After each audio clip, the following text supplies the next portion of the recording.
Assalomu alaykum. O'zbekiston Respublikasi Prezidenti Shavkat Mirziyoyev.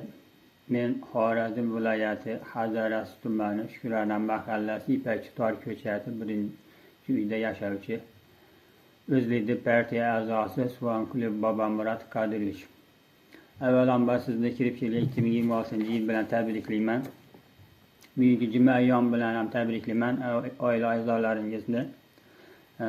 Avvalambor sizni qilgan ishlaringiz 2025dagi yana ham rivojlanib, shu 2026da qilayotgan ishlaringiz 2 barobar rivojlanib, shu xalqingizni niyat maqsadlarini oqsoqlashtirib berishida Alloh taoladan so'rab qolamiz. Yana sizga kuch-quvvat. Shu boshlayotgan ishlaringiz mana xalqi yurtimizni O'zbekiston va boshqa millatlar bilan ag'zi-birchilik qilib kelyapsiz. Undan shu ishlaringizni men qo'llab-quvvatlayman. Bardavom bo'lsin. Ishlaringizga omad, Alloh o'z panohida saqlasin. Endi sizga murojaat yo'llashim sababi, men har safar bu murojaat qilganman.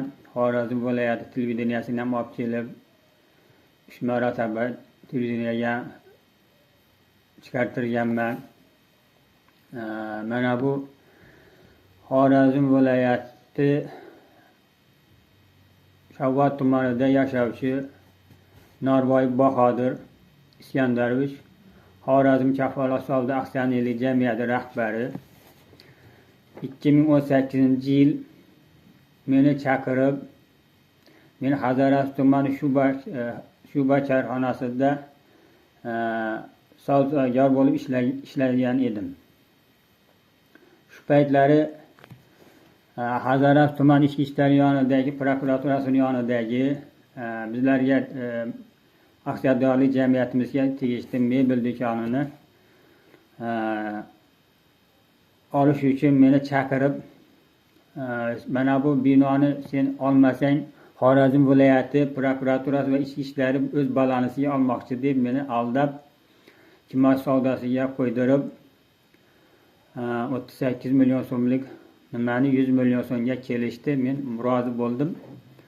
Bu kimosh savdosiga qo'yib chaqirgandan keyin qo'yib berishdi.